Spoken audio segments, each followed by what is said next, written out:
So, who the fuck do you think you are, you son of a bitch? I'm just sitting there, you attacking me. Oh, you are dead. You are so fucking dead. Die, die, die, die, die, die. Bad form, my ass. This is a public service announcement for the designers of this game. And quite frankly, what I'd like to do to them myself. But I think my man Taurus here can say it a lot better than I can. I am going to come over there, reach into your lungs, past your teeth, and crush your souls with my hand. Couldn't have said it better myself, Taurus. It's a bad one, everybody, and I've kind of got a soft spot for it. But that's all because this is a sequel. It's a sequel to the very well-acclaimed game called Interstate 76. And if you would like to see my opinions on Interstate 76, it was one of the very first reviews on the channel. That's how much it meant to me, and it was up until recently. I guess it's a hidden gem because up until recently, well, I had the only review on YouTube of it, and it is still the only good review of it. Check the upper right, check the descriptions, or check the comments, and you can get to that one. Here's Interstate 82, which was released on November 17th, 1999 in North America, many months later, August 28th of 2000, over in Europe.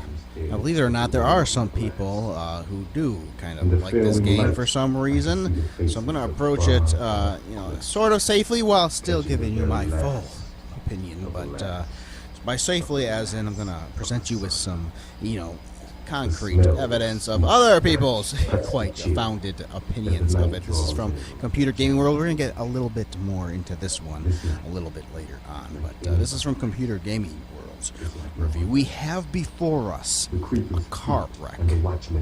It is not a pretty sight. The name of this wreck is Interstate 82. I'm not exactly sure what happened here, but judging from the scattered debris, it appears that Activision, in a flabbergasting display of bad decision-making and intimidity, has taken one of the best games of the decade, Interstate 76, stripped it of everything cool and unique, and left this thing behind as a sequel. Let's examine the wreckage. There's no pulling punches on this one. It's going to be a full, in-depth review, as all my reviews are. I'm going to show you as much of it as possible. I most certainly will win this sucker. But, I don't happen to appreciate it too much these days, although there's something there. There is something there.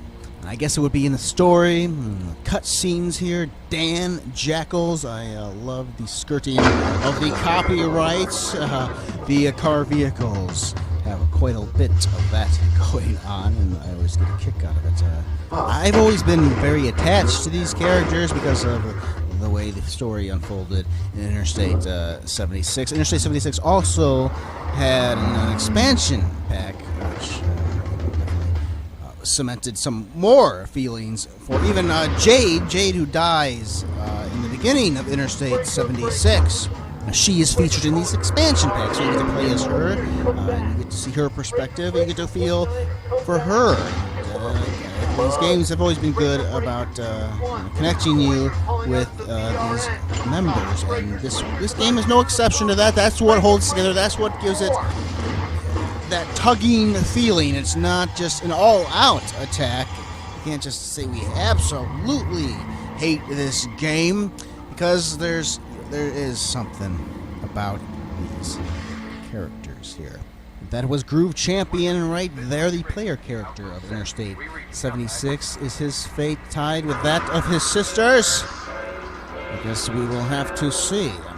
Like its predecessor, Interstate 82 here is going to be starting up with a TV-style introduction here. James W. Styles as Taurus, and these are all fake names. These are not actually the voice actors, which, I don't know how funny I find that versus how insulting that is. Somebody out there voiced these characters, and they did a pretty damn good job of it, I have to say. And that's not their real name, and I think I'm more ticked off than laughing, I have to say. Well, how about I do that which this game found impossible to do in favor of a joke? Greg Eagles is the voice of Taurus. Melissa Disney is the voice of Sky Champion. Andrew Heckler is Groove Champion. All of these people, by the way, have some nice IMDb history. Andrew Heckler was in an episode of Ally McBeal, even. So that Computer Gaming World review, I read that one back in the day, and I still went out and got this game here because I was just that attached to these characters. I really wanted to see where these guys would go in the 80s. I thought that was a fabulous concept. Going into the 80s, you know, the 70s, that was cool.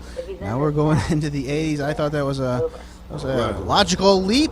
I thought there was some potential there. And I've kept the manual all these years. Poems have always been a staple in the Interstate 76 franchise there. Taurus, well-known, a poet. Here's something. In the manual, inside 8 identical cylinders are 8 like pistons and 8 individual rods connect to one fine balanced crank which turns a timing chain.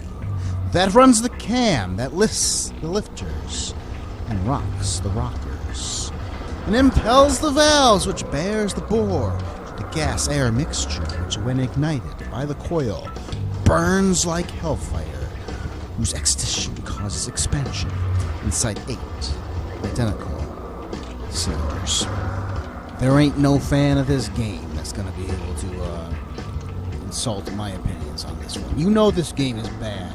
You know it. You might like it. You might have some guilty pleasure feelings about it. You know this game does not live up to Interstate 76, and you're not going to point at me and say I did not give it my all. No, I'm going way above it, beyond anybody else. Anybody else? Never. You will never find a review this in-depth of this game, ever. I'm going to show you these Sky letters to get you into the feeling. What is this game all about, huh? What is the purpose of this game? Let's get you into the introduction via the manual from August 31st of 1982, addressed to Thomas B. Waite of the Auto Vigilante Guild. Dear Mr. Waite, how are you? I hope this letter finds you good. My name is Sky Champion. If you do not recall who I am, we met at the AVG summer picnic this year. My brother, Groove Champion, Swinger is his AVG handle, introduced us. I wish I could say my reason for writing this letter is casual correspondence, but I can't. I'm looking for Groove. I spoke to him about 4 months ago, but have not heard from him since, except for a strange phone message he left 2 nights ago. He sounded worried, but didn't tell me where he was. If you have any information as to his situation or whereabouts, I would greatly appreciate it. If you would pass that on to me, it would put me and my mother's minds at ease. Thanks in advance, Sky. Addressed to Sky Champion, Champion Racing, Lubbock, Texas. Dear Miss Champion, I'll try to make the situation as clear as possible, but before I start, I must impress upon you how important it is that you destroy this letter after you have read it. It is normally against AVG rules to use non-coded correspondence. Groove was operating in the Yuma area. He was trying to get the 20 on the leader of the auto felon gang down that way. That it was up to some cash trafficking or border running, or who knows what. The AVG needed an experienced auto vigilante to go and try to get inside the gang, and Groove said he'd do it. This was in August. Since then, the AVG has not officially heard from him. However, the Vigilante Radio Net has from time to time relayed us coded messages from Swinger to other AVG field operatives. By decoding these messages, we knew he was alive and still on track. However, on the night of the 29th of last month, the VRN forwarded us an uncoded message they received over Citizens Band. It was a distress call, what we call a code 9er. Mode 9er is used only by an AVG operative in extreme danger requesting assistance from anyone with ears on. This was the last signal either the VRN or the AVG received from your brother, and like I said, this was on the 29th of last month. I'm sorry I had to be the one to let you know the news. To be perfectly frank, we all here fear the worst. We have mobilized a search, not knowing exactly where he was operating. It is making the search for him difficult, but even as I write, 15 of the best AVG drivers are out right now searching in southern Nevada and parts of Arizona. We will find out what happened to him, yours truly, Thomas B.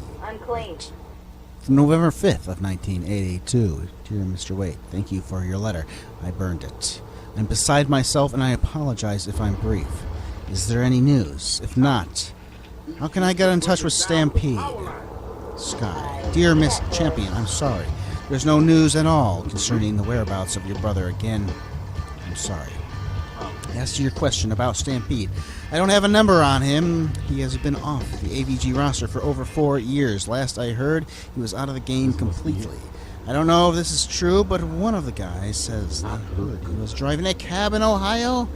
He said maybe Cleveland. I'll let you know if anything changes. Yours truly, Tom.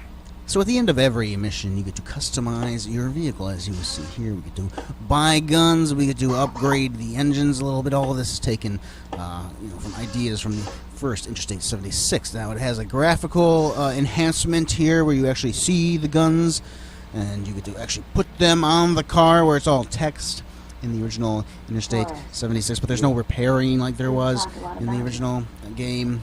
I feel like the main problem with Activision here, I think there's a lot of software developers that get on the extremes of either extreme, and they feel like a game is either needs to be 100% arcade, it's just purely about fun, screw any realism, you're just driving around, you're shooting things.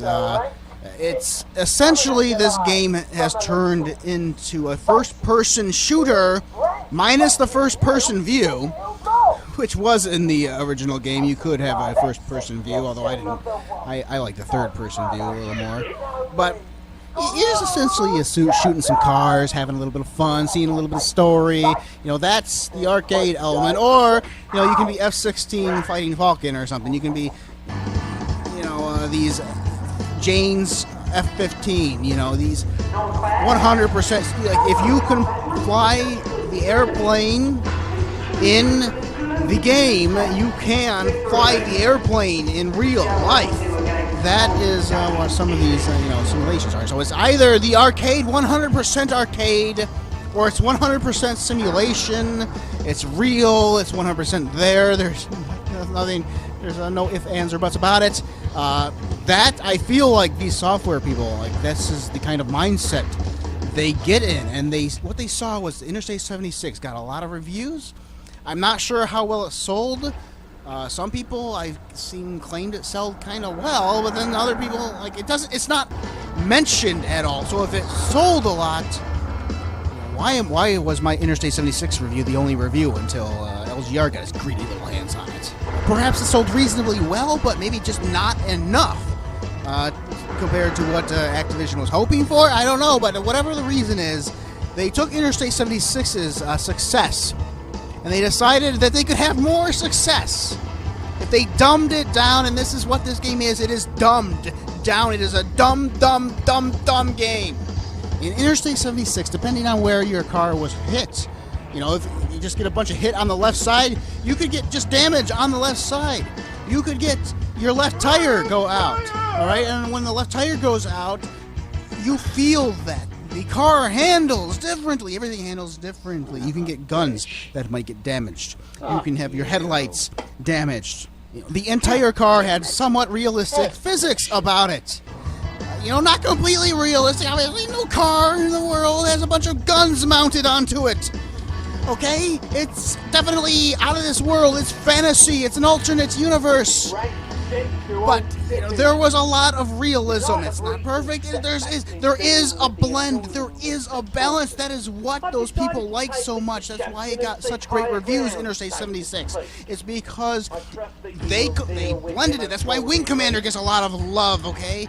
The Star Wars TIE Fighter kind of games always were a little more realistic, but they were never as good games because Wing Commander blended in a bit of realism with the arcade, with that great story. That is what it is. The combination of these things. It is the compromise of these things.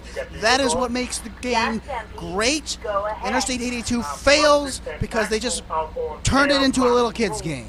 And complete with censoring out the swear words. This game was obviously, at some point in time, something was supposed to be different about this game, and they changed it last minute. That's what I feel.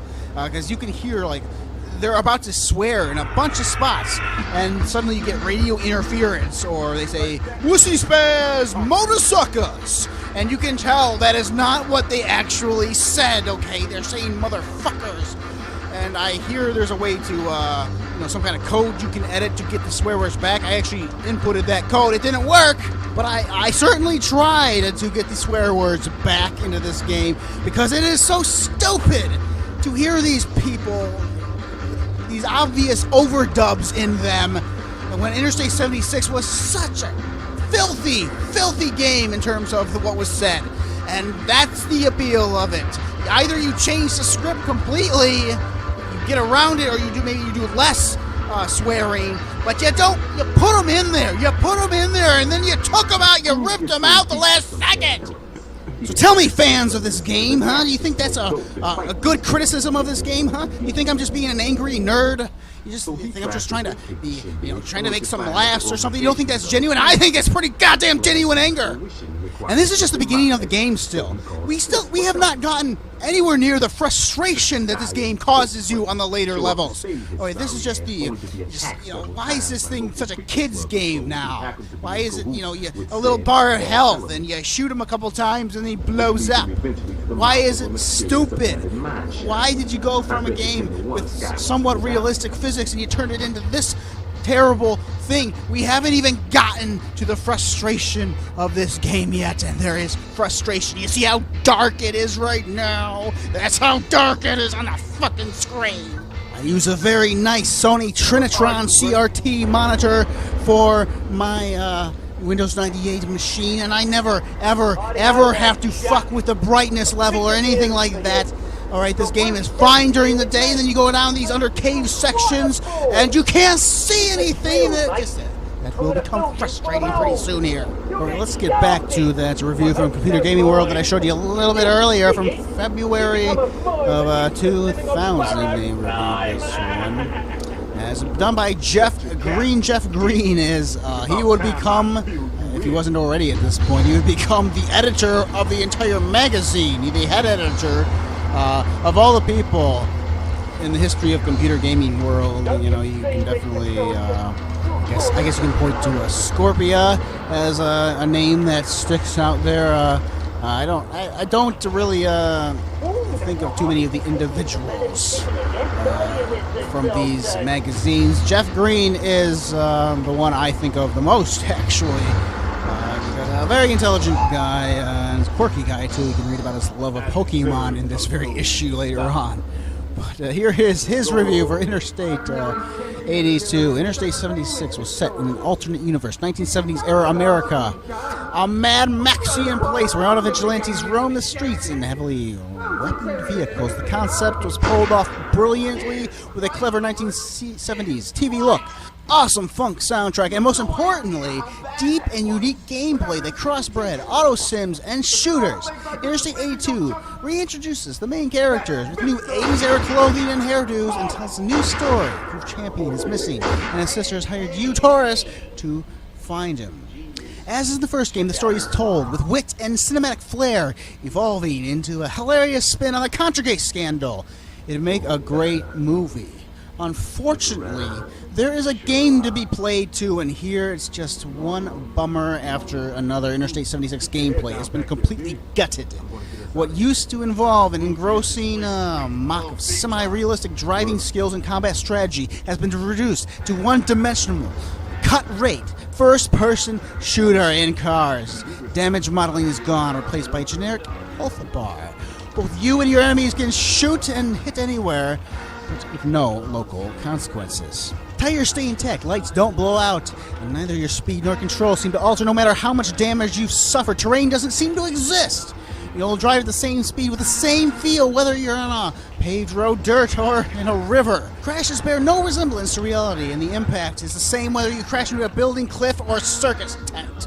Car salvaging has been revamped for the worse. In Interstate 76, there was a tactical advantage in fighting conservatively because you could salvage your enemy's vehicles for spare parts. Here, in some bass-ackwards leap of logic, you receive cash only after you destroy your enemy's cars. Where this money comes from and how you were supposed to have applied your upgrades between missions goes conveniently unexplained. Add to all this the inexplicable removal of a dashboard view, and you get the feeling that Activision was determined to make sure you did not feel like you were in a car at all. What they wanted, it seems, was a mainstream shooter without all that complicated car stuff. The problem is there are lots of great shooters out right now, so if you're going to compete, you better offer something vital and original, but Interstate 82 doesn't even come close. The missions are tedious, repetitive, and unimaginative. There isn't one level that's better than any in Interstate 76. It's just basically run and gun over and over. The environments are unimaginative and generic, and the graphics in certain areas like Las Vegas are almost embarrassing in their lack of complexity and detail. It's a real shame Activision, seeking a larger audience, has taken a great franchise and gutted it of all the originality that made it a hit in the first place. They may not have intended it this way, but what they've done is made a perfect tribute to the 1980s, a mechanical, soulless product with more of an eye on making a buck than on having a good time. Someone call a tow truck 2 out of 5 stars. Great storyline, hilarious cutscenes, good acting of the pros, bland graphics, tedious missions. Generic gameplay are the cons. Wow, does that review bite? And do you think any of that is a critic speaking? Think any of that is, just some guy anal about, video? No, he's anal about Interstate 76 because he loves it. He loves it. He's a fan. He's a fan of the original game. And that is why he's so pissed off. That is a scathing review of this game. It is from somebody who loves the original. I was not very happy there. And you see here, I have done something I really don't like to do, and I've brightened up to my CRT monitor. God damn it! Yeah. You think that is from somebody who's just trying to be funny, huh? You think I'm just trying to make people laugh there? You don't think I really love Interstate 76? I freaking adore that game. It's in the top of my favorites of all time list. And this is how they repaid me for loving that game so much. They gave me this. A goddamn timed level that you can't even see anything in. And that will not be the last time you see one of those levels. In fact, the very next level is like that. So what do you think, huh? You think I deserve to hold that opinion there?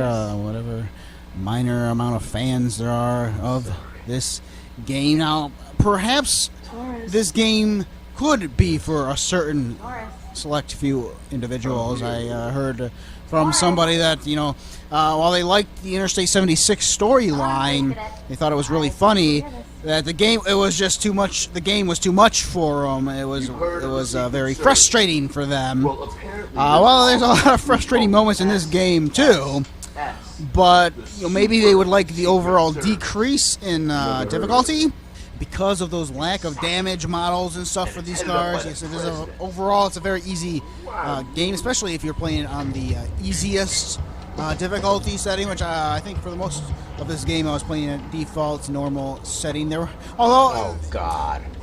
there were a couple times when I took it down to easy, not because I felt the game was harder, as in the combat was harder. It's because the difficulty settings are ridiculous in the fact that what happens, what you hear in the background, what am I supposed to do? That is what happens at a normal difficulty level when you're playing legit, is you will run out of guns. You run out of the ammo. It's not that my car was barely damaged at all. I've run out of guns. And it's a timed level. So this game definitely tested my patience. Definitely got me genuinely angry and frustrated at times, far more than the original ever did. There were maybe a couple moments in the original that got me frustrated, but I was always, I remember as a kid playing it, I was able, it was fun solving it, and it didn't take me that long to solve it, and once I did solve it, I felt good. The frustrating elements in this game, you won't feel good after you solve them, I'm telling you. So I don't know. I'm trying to put my mind inside of these people that do like it, because there were some people that like it. I talked to somebody on Twitter that really was a fan of this game, but I don't know. I'm trying, but I think the most successful part of this game, and maybe what made them decide to go in this arcade direction, I believe the original Interstate 76 had a hell of a lot of online love. It was, a game where you could play online. You can go head-to-head against people. You can have a whole group game. You can explore all these different corners of these maps, and there's a bunch of unique maps they made for the online element of the game. And for the longest time, maybe even today, there were that you could still hook on to some of these places, and you could play against other players online. I believe it built up quite a big online community based on that element of it. Not so much so the campaign element of the game, the storyline. They were more fans of playing against other human players online, and perhaps it was that element of it that they were looking at. I don't know. I mean, I would imagine that the damage things would have been far more appealing to them for Interstate 76 than anything in this one. But again, maybe that's what they were going for. Maybe, maybe it could be bigger on the online world if we simplified the damage systems and just made it so everybody could go and shoot each other.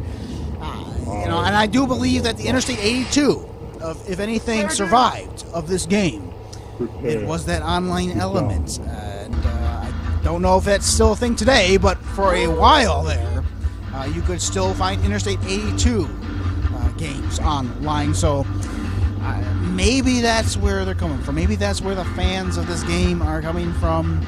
They're really fans of the head-to-head element of that. And for that, maybe I could kind of understand.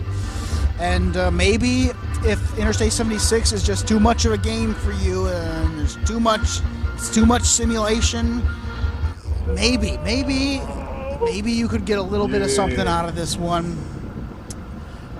But it's by far more than just they've betrayed the original game here. There are many areas of this game which reuse the same scenery. Las Vegas, I believe, is used 3 times. Other areas are used 2 times. It's not just the city area. Maybe Las Vegas makes sense because it's a city. Maybe they put a lot into Las Vegas. No, it's where Groove, his trailer was. You get to play in that area twice. There's several areas here where you're playing over and over, like this area here. This area 51 area. You get to play it twice. You can't tell me they didn't cut corners here, people. You can't tell me when they're reusing the same area, when there's not that many missions in the first place, and they're reusing the same areas. There are missions where afterwards you get no cutscene, where it just goes to the next mission. And in Interstate 76, every single one of them featured a cutscene, a pre-rendered cutscene.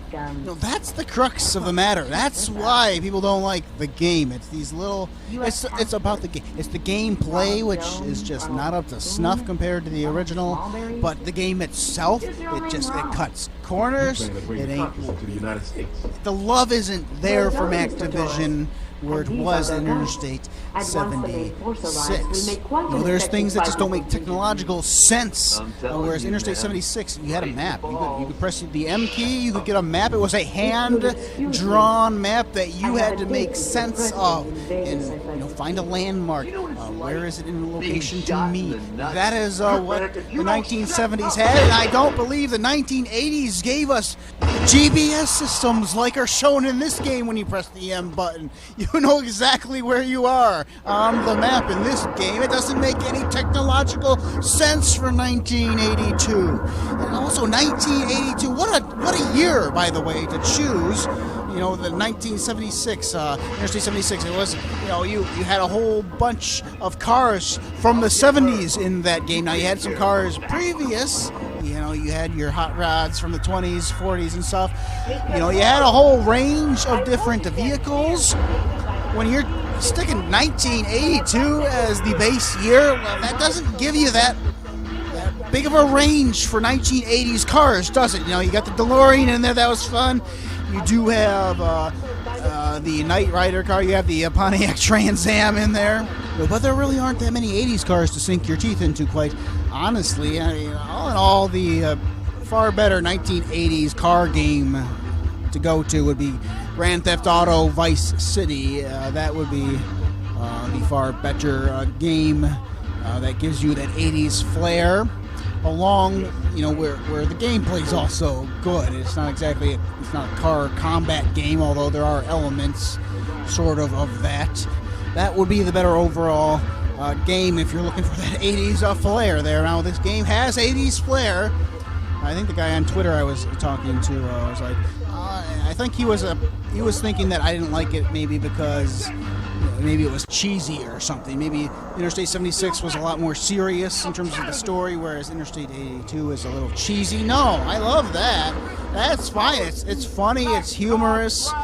The story is good, although you don't get that much. You don't feel connected to the 80s in this story until the very end of the game. You know, yeah, maybe their hair is 80s style, maybe you got some 80s cars along the way, but the places you're going to and what is being said in the story, there is no connection to the 80s whatsoever. So this is the primary selling point, Interstate 82. We're going to the past. That's the primary bit. That's what the game is about. And right here is probably the first moment.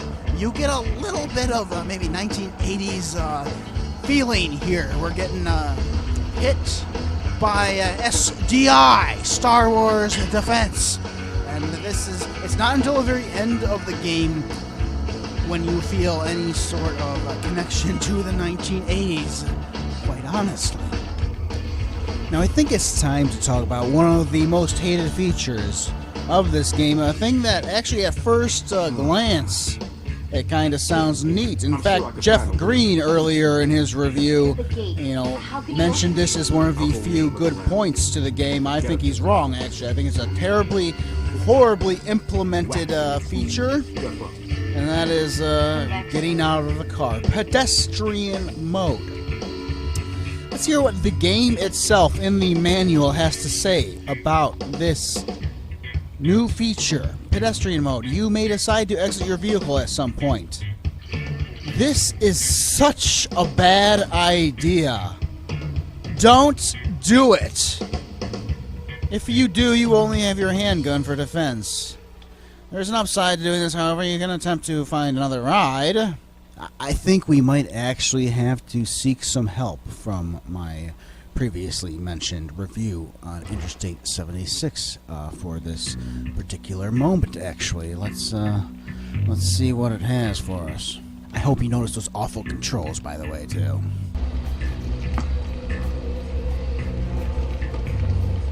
Never get out of the car. Never get out of the car.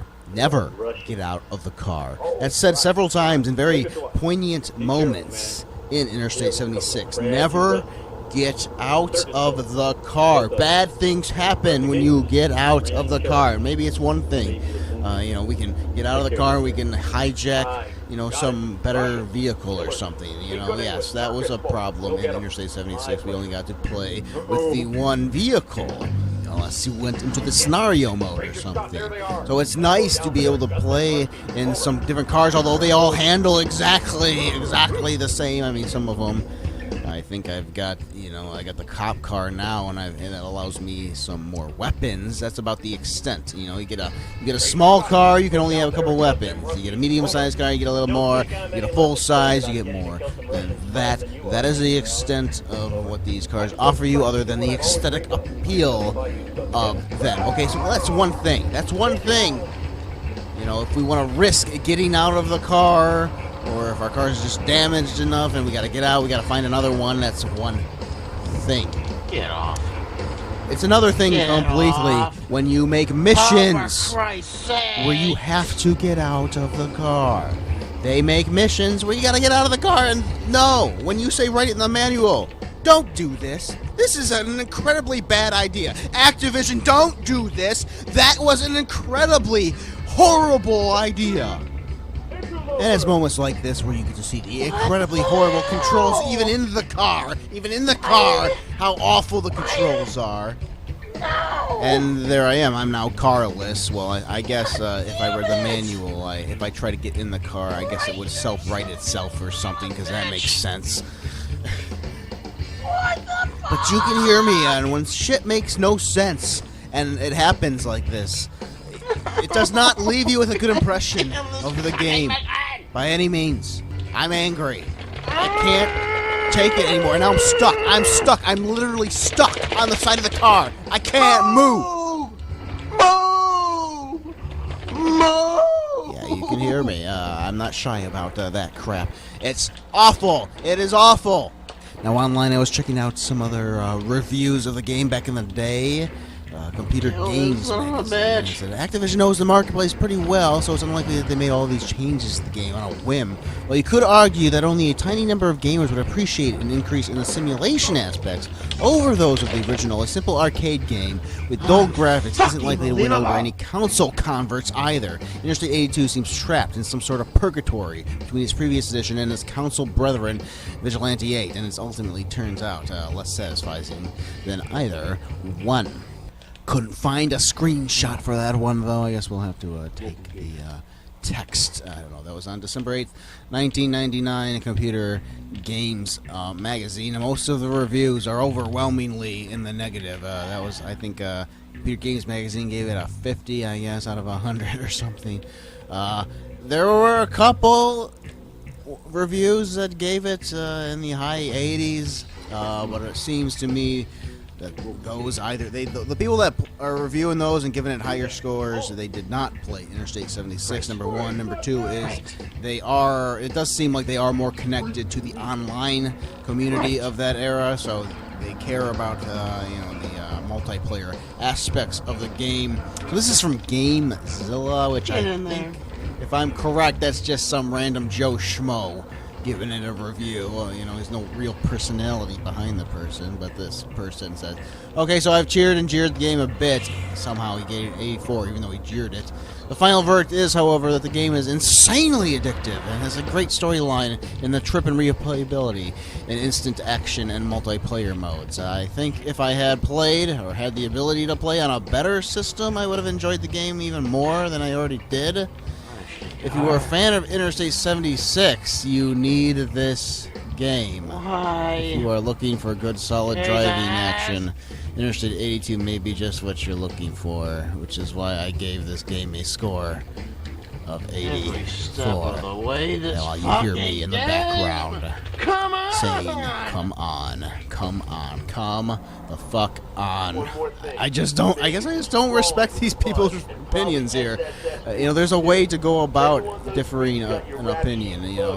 Yes, I understand that there's people that like this game, and well, I've given you every reason to respect my opinion, even if you do like this game. I pointed itty little bitty details about why it's not the greatest game for me. Here we are in Las Vegas for the third fucking time.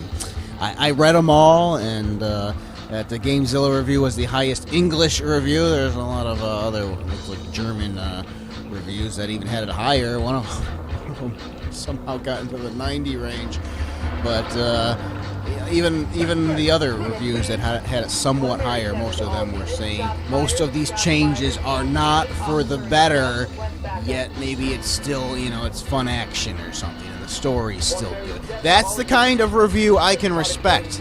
It's fast action. It's a great story, while still having the capacity to understand that it is a big step down from Interstate 76.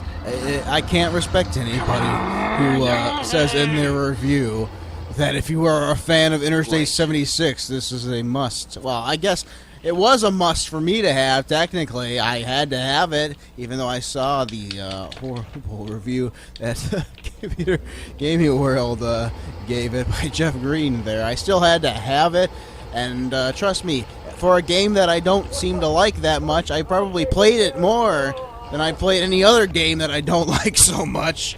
There's something about it, and it is in that story. I do appreciate the story, and I appreciate the characters that I already know, as well as Sky as an okay addition to it all. The story is good. I like the story. But I can't state more matter-of-factly how disappointed I am in the overall game that we have here. It's not enough meat to the game when 76 just had. It had so much for us, and here we finally now we see the true 80s inspiration to the entire game. Here, everybody, say hello to your President of the United States, Ronald Reagan. I can't really say that the in-game resemblance is that good, honestly, and the voice is, I can't say as a kid I had any idea this was Ronald Reagan. I can't say it. And now that I know, I can't really say that this take on him really makes any sense to me. It's a little bit funny, but it would have been funnier had this been done like 1973 or something, pointed at Nixon. Maybe they could have done, the whole oil thing was about Nixon. That would have made more sense. This voice is more Nixon-ish, I have to say. Say what you will about Reagan, there's nobody gonna convince me that this guy was thinking on this deep of a level.